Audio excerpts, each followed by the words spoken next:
Hello po, kamusta po kayo? Ako po si Fen sa aming Bakuran Vlogs. Ang topic po natin ngayon ay tungkol sa aking mga hoya. Ito po yung basket na may alambre na gagapangan po ng aking mga hoya. Kasi yung aking mga hoya po ay merong trellis akong pinagawa. Kung makikita niyo yung malaki na bakal. Napakarami pong hoya ang nakakapit na doon. Para mga 9 varieties ng hoya yung nandun. Kaya nag-isip na ako ng paraan yung mga ibang hoya ko na hindi nakakapit doon at nakalaylay lang sila na ganyan. Kapag namulaklak sila, talagang madaling malanta yung mga bulaklak kasi nga kapag nagdilig ako, talaga pong nababasa yung mga bulaklak at madali pong malanta. Kung madaling malanta ang mga bulaklak ng hoya, lalo na pong madali silang malalanta kapag lagi silang basa. Kaya po, ito, isi-share ko po sa inyo yung paggawa nitong aking DIY hoya trellis. Hindi ko alam kung ano yung itatawag ko dito. Basta DIY na gapangan ng hoya. Kung yung 9 varieties ko ng hoya ay may trellis, ito naman po ay isa-isang variety lang yung gagawin ko na gagapangan ng mga hoya. Pero bago po tayo magsimula, sa mga bago pa lang po dito sa aking YouTube channel, paki-like, comment, and subscribe po. At huwag niyo pong kakalimutan na i-click ang notification bell para po ma-notify po kayo kapag meron po tayong bagong upload. Yan, ito nga po yung gagamitin natin. Ang gagamitin po natin itong plastic basket. Yan, maraming butas yan sa paligid. Pero sa ilalim wala. Pero ang gagawin ko po dito ay bubutasan ko po itong ilalim na to. Maraming butas yung gagawin ko dito sa ilalim para yung tubig na ididilig ko dito, babagsak po agad. Tapos, alambre. Yung alambre po na to yung medyo makapal. Hindi po yung manipis, hindi po yung agad-agad ay nababali. At ang kailangan lang din po natin ay plies. Yan.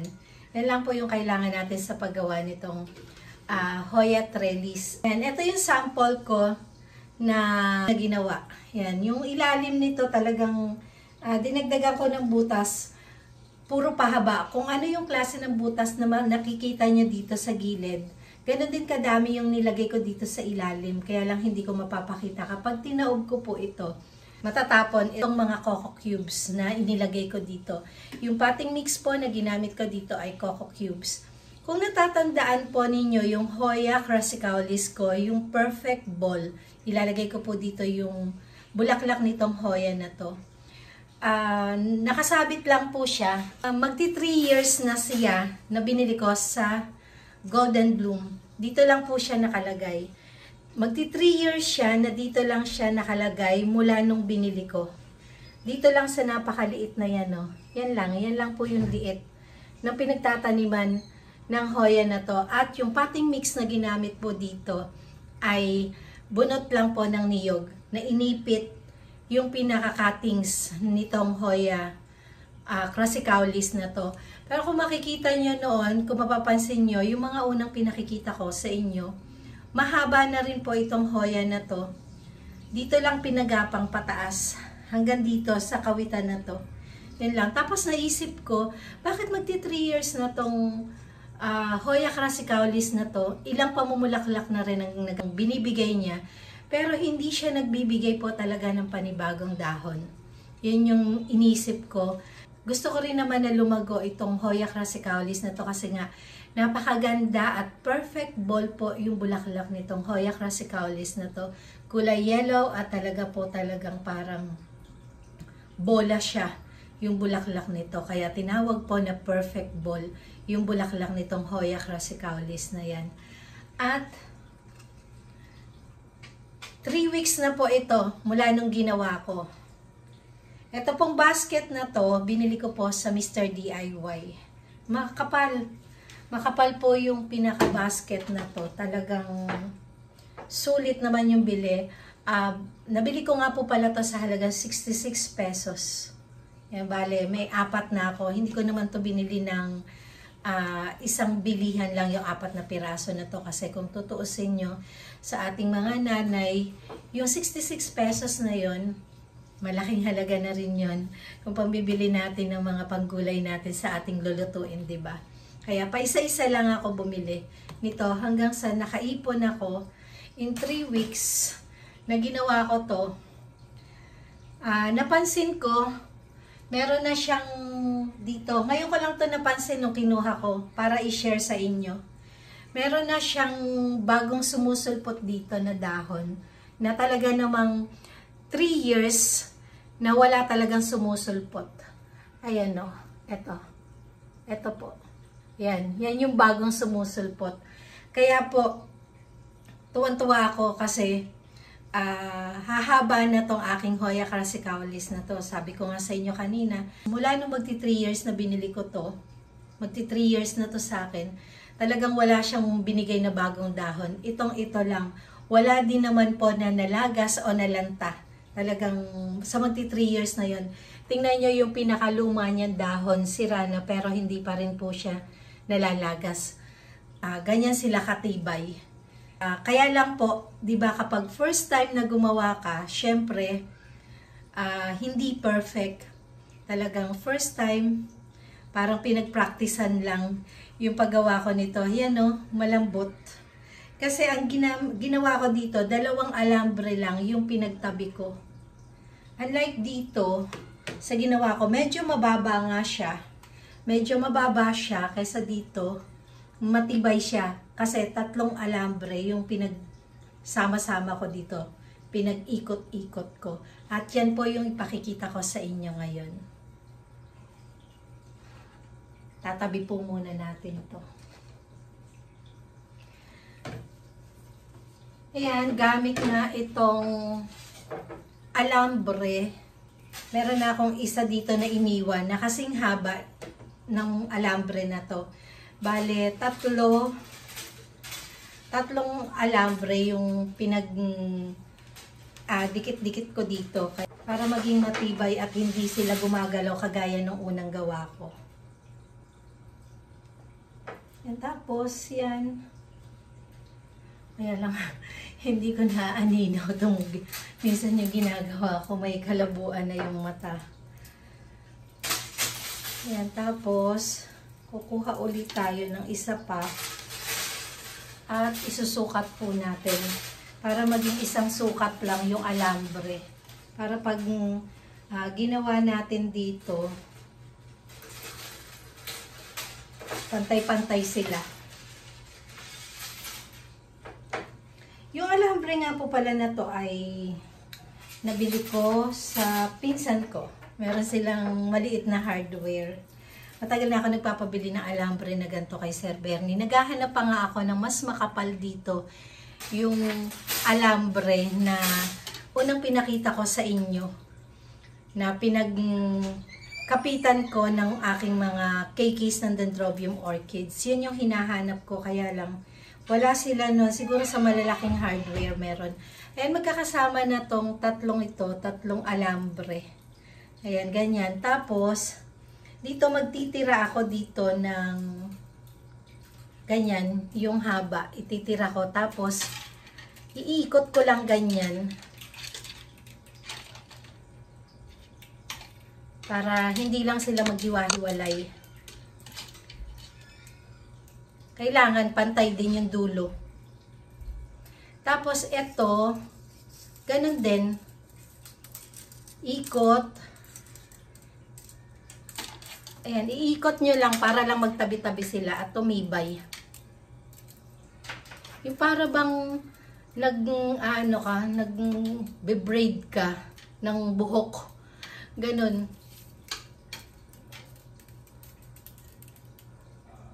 Ayan o, ganyan lang.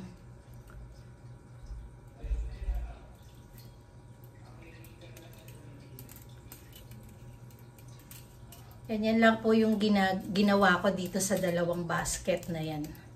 Ayan. Para lang kayong nagtitirintas.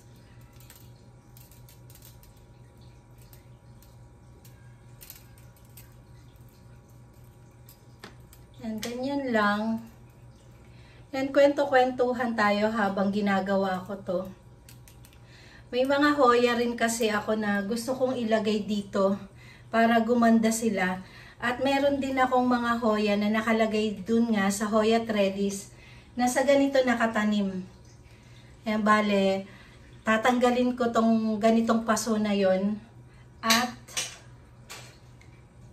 papalitan ko ng mga paso at lalagyan ko ng coco cubes. Yun lang po, coco cubes ang ginagamit ko sa aking mga Hoya. Yung iba po gumagamit sila ng ng perlite o kaya ng pumice. Pero po, ako subuko na sa ilang taon ko na pag-aalaga ko ng mga Hoya. Coco cubes lang po yung gamit ko. Tapos, kailangan pinapalitan din po yung coco cubes pag nakita na natin na pabulok na sila. Kasi parang nagiging lupa minsan yung coco cubes o kaya yung tuyong-tuyo na.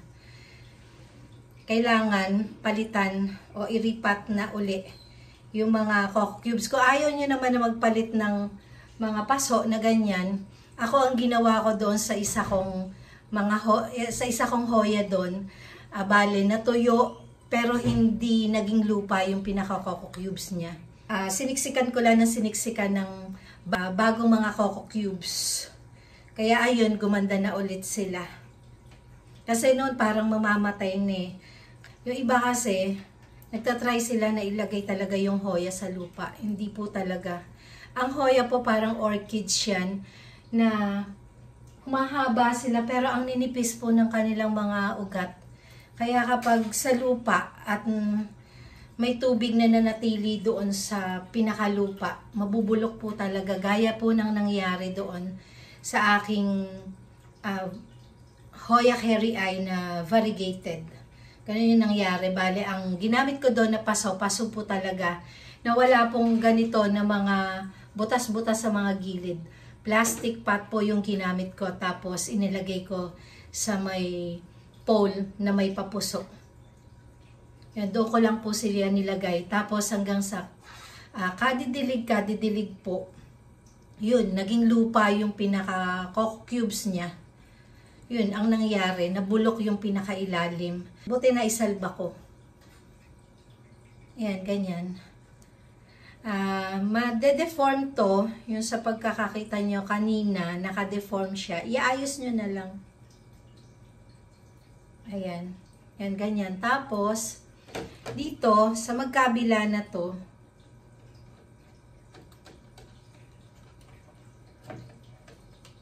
yan, syempre, ganyan. Ipapasok nyo dito. Yan, igigitna nyo lang dito. Yan, papasok nyo na ganyan. Ito. Tapos, isa-isa nyo na ibabaliin yung alambre. Ganyan. Ayan. Nakita nyo? Yan, nakabali na dito. Tapos, ito namang isa. Babaliin natin. Kasi, di ba tatlo yan? Yan. Tapos, ito pa yung isa. Yung pinakalas. Ayan. Kung makikita nyo to. Ito. Yung pinakalas na yan. Ganon din. Ganon ang gagawin. Babaliin lang. Para kumapit. Ayan o. Ganyan lang po. Yan. Iikot lang na ganyan yung alambre dito.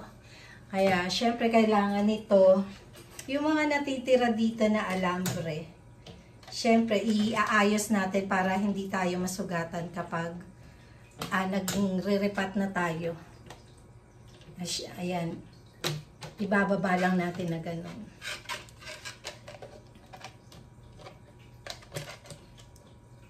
Yan, sandali lang naman po yung paggawa nito. Yan, ganun din yung gagawin dito sa kabila. Tapos ayan, tapos siya ayos. Ganyan lang. Isa-isa lang na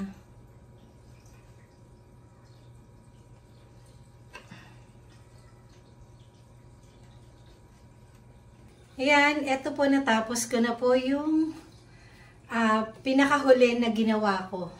Ayan, meron na tayong 3 uli na tataniman at gagapangan ng mga hoya. Ayan, yung unang ilalagay ko po dito yung Hoya Pink Princess. Pero sa susunod ko na po yun gagawin kasi nga wala pang butas yung ilalim nito, bubutasan ko pa. Yan, bale, yun na lang yung gagawin ko, bubutasan ko. At sa next video, ipakikita ko po sa inyo yung pagtatanim at pagkakapit ko ng mga hoya dito. Pero yung ibang ilalagay ko po dito na hoya, maliliit pa.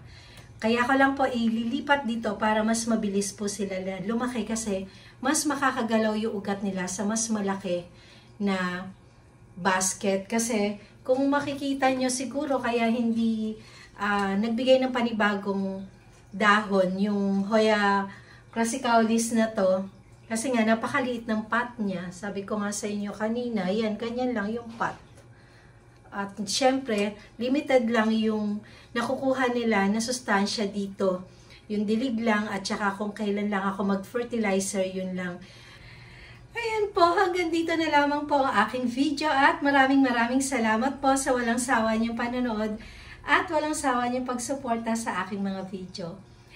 Sa lahat ng aking mga subscribers, sa mga kaibigan ko sa YouTube, sa mga napadaan lang at sa mga hindi nakasubscribe pero nanonood ng aking mga video, maraming salamat po sa walang sawa niyong pagsuporta at panonood sa aking mga video. Keep safe everyone. God bless.